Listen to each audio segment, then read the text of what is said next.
Alright, time to continue on our solutions for the oddball function behaviors assignment. So when we get to 4, things start getting even a little bit more crazy. But always remember that even though it's not showing it on the graph, they do have little arrows on the end, meaning they're continuing on. So knowing that, when you get domain, that's the possible x values. How far left does it go? How far right does it go? Well, it keeps going left forever and right forever. So my x value can be anything. There's no breaks in the middle. My range, that's how far down it goes, and how far up. Well, it goes down forever and up forever, based on my arrows on the end here. My x-intercepts are going to be at 3 different spots. We're looking at -2, 0, at 1, 0, and about 2.5. So we'll say it's 2.5, 0. Just got to give your best guess there for the middle of that. My y-intercept is only going to be at 1 point, and that's the 0.01. My function is increasing over here on the left side and on the right side there. So I have 2 different intervals from -infinity until -1, and from 2 to +infinity. To the right of 2, to the left of -1. Alright, and that brings us to the decreasing part. It's constant here, but it is decreasing in this section. Even though it's got 2 different rates, it's still going to just be 1 interval, which goes from 0 until you reach 2. So between that, it's decreasing. The slope is negative. My function is positive in this middle section, and also over here to the right. So we're going to write that down as intervals from -2 until 1, and from 2 to infinity.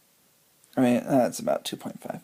So from about 2.5 to infinity. And it's negative when it's down here below my x-axis. That's over here on the left side, and on this little interval there. So again, this has 2 intervals from -infinity until you reach -2, and from 1 until you reach about 2.5 here. My left-hand behavior always starts the same. As x approaches -infinity, my function does what? Well, it keeps going down and down and down without bounds, so f of x goes to -infinity. The other one also starts the same way. As you go right forever, my function keeps going up forever and doesn't stop. So that's going to be +infinity there. And next we need to get the average rate of change over the interval from -2 to 2. So get those points right there at 2. That has a value there at 2. This one's about -1.5, by the way. It's about 1.5 down. And this one's a point -2, 0. So my rise, I need to go down about 1.5. And then so that's my down, -1.5. And my run is going to be from -2 to 2, which is just a difference of 4.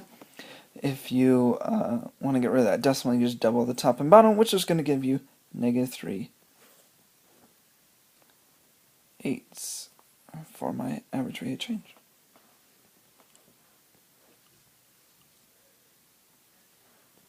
And that brings us to 5, which is a little bit interesting looking of a function. Once again, the arrows on the end, even though it doesn't look like it, they don't have them on there. Just pretend they do. The domain, how far left and right it goes? Well, it goes left forever. It goes right forever. So my domain's all real numbers. The range, on the other hand, the function only goes down so far, which is down to -8, and then it goes up from there.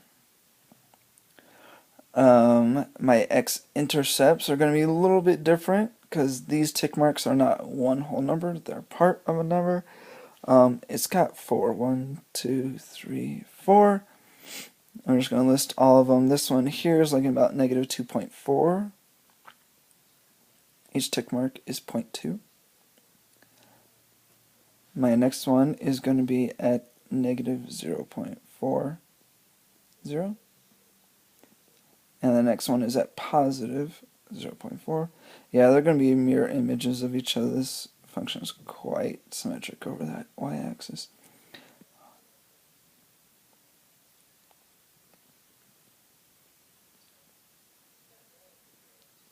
And there we go. So there's my x-intercept. My y-intercept is going to be just right there, which is the 0.01. My function is increasing at just a couple of these intervals.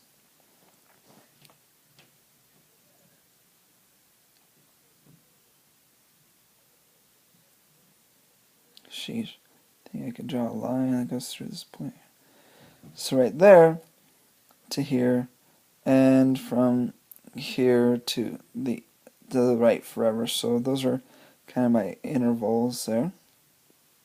So that's where it's increasing. This left one starts at negative 1.8. And it goes until it reaches 0.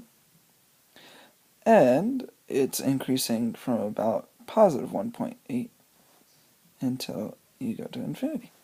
It is decreasing the other way on these two sections, so that's from negative infinity until you reach negative 1.8. And it's going to be decreasing from 0 to 1.8. My function is going to be positive when it's above my x-axis, which is at 3 different sections here, here, and here. The left ones are the outer ones are pretty easy to get. You go from negative infinity until you reach negative 2.4. And this middle section goes from negative 0.4 to positive 0.4. Maybe put that on negative 0.4 to positive 0.4. And we got this other section here which starts about 2.4 and it goes on forever to the right. And then we got an interval where it's negative, 2 of them where it's below my x-axis, here and here. That first one goes from negative 2.4 until you reach 0.4. And the next one is going to go from 0.4 until you reach positive 2.4. So those intervals, my left end behavior always starts the same as x goes to positive infinity. Negative infinity, sorry. My function is going to keep going up and up and up without bounds, so it goes to positive infinity. And as x goes to positive infinity, my function also keeps going up and up and up without bounds, so the function goes to positive infinity. If you want to get the arbitrary change from 0 to 1, here is 0, 1 is over here, which is looking like a y value of negative 4.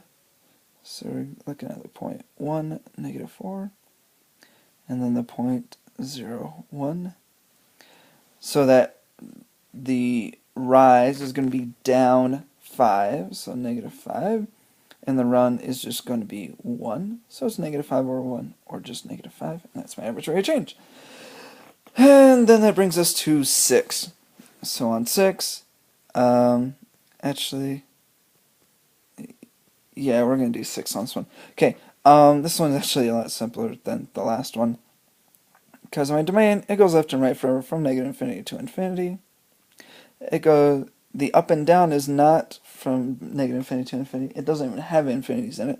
The lowest value is going to be here right on my x-axis, which is 0. And the highest value is up here, which is 3. And actually, I want to do close bracket for both of those because it can't be 0, and that's fine. My x-intercepts is kind of an interesting question because right here they're all on the x-axis, so there's infinitely many. So we're not going to list them all out. My y-intercept, that was only one number. It's just right there. It's the 0.01. My function is only increasing between here and here, so that just goes from 1 to 3.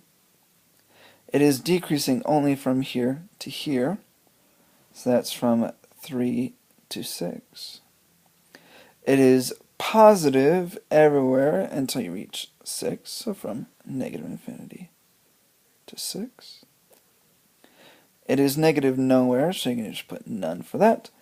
For my left-hand behavior, as x approaches negative infinity, my function just stays constant, and it stays constant at 1. And as x goes to positive infinity, my function again goes constant, and it's constant at 0. It just stays right there on the x-axis, so f of x approaches 0. And the average rate of change over the interval from negative 4, which is right here, the point negative 4, 1, until I reach 3, which is right here, which is the point 3, 3. Well, the rise is going to be up 2, and the run from negative 4 to positive 3 is 7, so I get an average rate of change of 2/7, and that's that one.